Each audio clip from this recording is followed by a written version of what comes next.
Okay, let's finish this book. I have to go to the kitchen. We're in chapter 11, A Fool and His Honey by Charlene Harris. Margaret Granbury, since Luke himself arrested, they had held Regina and me prisoner. Without Margaret, Luke seemed to lose all his resolve, became indifferent to his own life. But he recovered from his bullet wound to face 3 charges of kidnapping Regina, Hayden, and me, 2 counts of murder, Craig and Rory, 1 count of assault with a deadly weapon, Carl. Since Luke pled guilty, I didn't have to return to Corinth for the trial. I would never go there again. 2 weeks after Craig's funeral, Craig's older brother, Dion, charged Regina with being an unfit mother, citing her plan to sell her baby to the Granburys. He and his wife, Chandra, wanted to raise Hayden along with their own little girl, but Regina and Barry together had too much Bartell determination for the judge. He ruled the baby should stay with his mother, but the judge did order Regina to take parenting classes. Parenting classes aren't going to teach her to be a mother. Anyway, she met an older man at the first session, divorced 30-year-old, to take the class after he slapped his child in the grocery store. The next thing I knew, they were married. Regina seemed to slip into marriage easily, so seeing it as so different from any other state of being. Of course, that was months after I had brought Martin back to Lawrencetown for the funeral. Cindy had hinted that there was room in Martin's parents' plot, and Barry had done more for it than hint. But I can be mighty deaf when I feel like it. It was none of Cindy's business. X was X, and Barbie had never been a favorite of mine. Poor mother, she had to try to tone down her joy at her husband's, John's, complete recovery from his heart attack, and he was 20 years older than Martin. I saw her effects and pitied her in a remote way. Poor John stood by the graveside trying not to look guilty. John was a rock to me and his children too. I'd always resented them a little, maybe, having been the sole child of my mother until she remarried.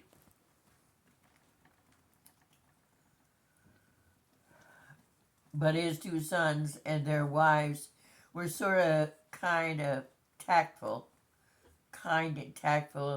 that my petty irritation seeped away. That means it left her. seeped. $1 million word, that. Seeped. It's like water seeped into the grave. It went in. Seeped.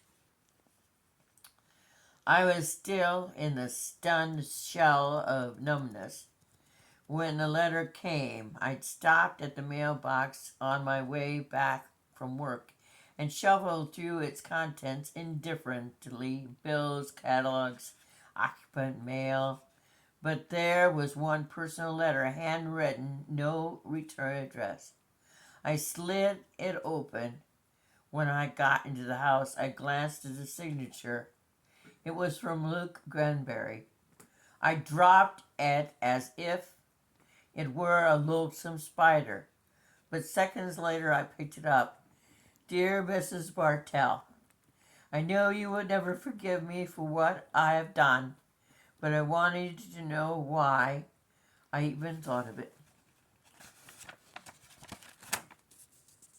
Margaret and I moved to Corinth because I had discovered my mother lived there, at least for a while. I think Margaret told you I was adopted.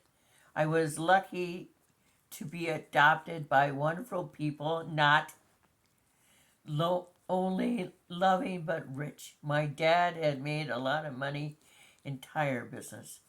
Like most adopted children, I always wondered who my real mother and father were. I didn't want to ask my mom and dad. I knew it would upset them, but always felt that they knew my mother's name, that they had met her at an unwed mother's home from something dad had let fall once. After I married Margaret, she became as determined as I was to find out, and she was a lot smarter than me at thinking ways to do it.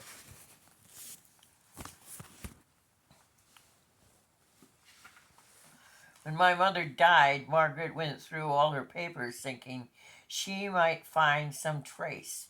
Sure enough, she found a private detective report on a Barbara Bartell Lampet.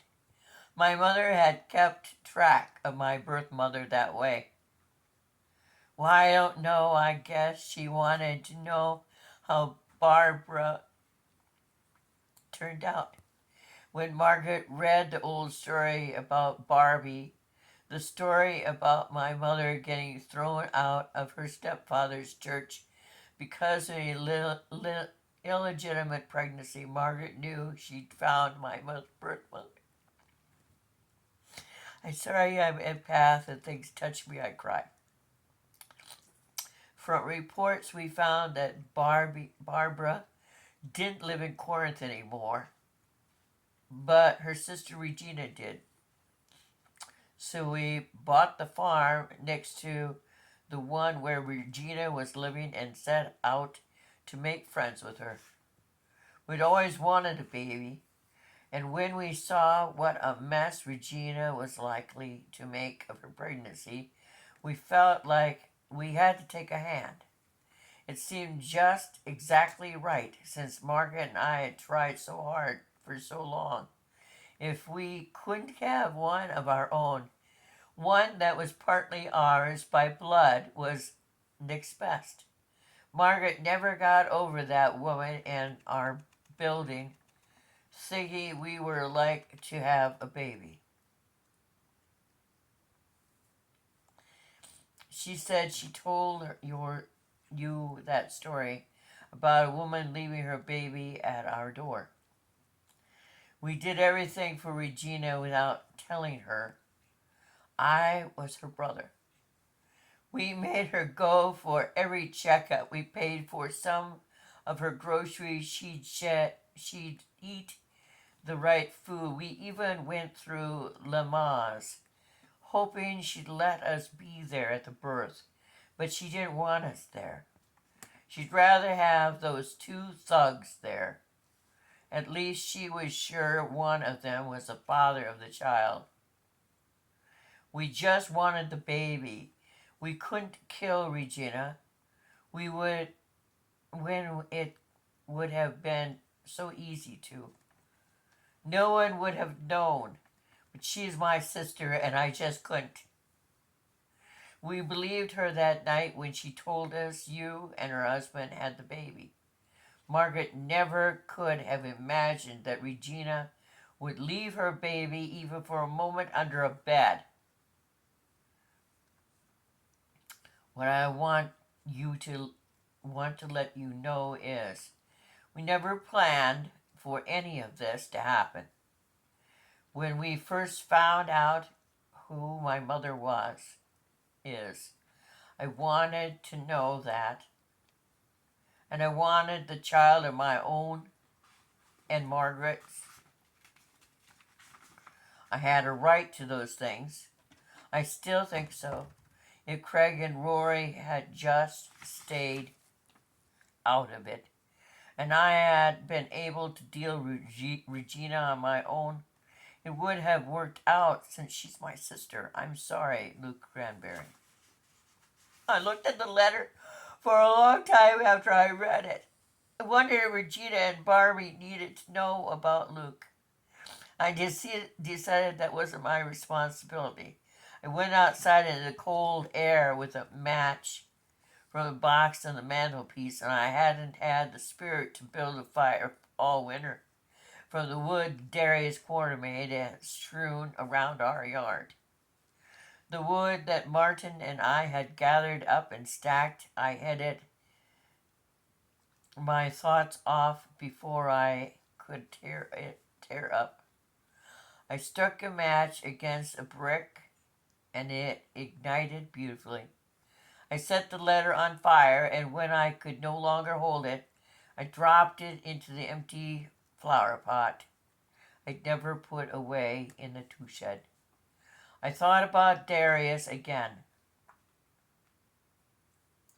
though about his singing and dancing in the chilly air, and I thought about the drug he'd been slipped, and about Rory's unexpected sleeping jag. After a woman at the liquor store had bought them beers in exchange for their help in helping her get her car out of the truck, I grabbed my keys and drove back into town. Mostly these days I just drove to work and back. A spontaneous errand felt very odd. I knocked on the Lowry's door 10 minutes later, as I hoped Catalage hadn't got home yet. Would you stop throwing everything on the floor? Cats think that they have the right to sit wherever they want to. They're wrong. It's your house, you have some rights. Not a lot, some.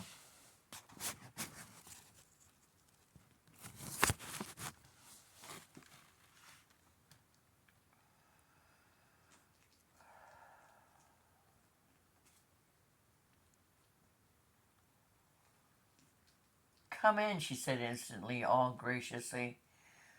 How you been doing? Everyone said that now, as if I'd tell them. I stepped in. Sure, I was about to ruin my welcome for good, not caring. You were the one doing it, I said, without preamble. You put the pills in Mr. Quartermain's bottle and you drugged the beer you gave Rory Brown. Ellen's smooth brown wrinkled in puzzlement. Oh, was he the scruffy blond boy at the liquor store? Yes. He described you to me, and I remember you coming in the garage door with that bottle of wine.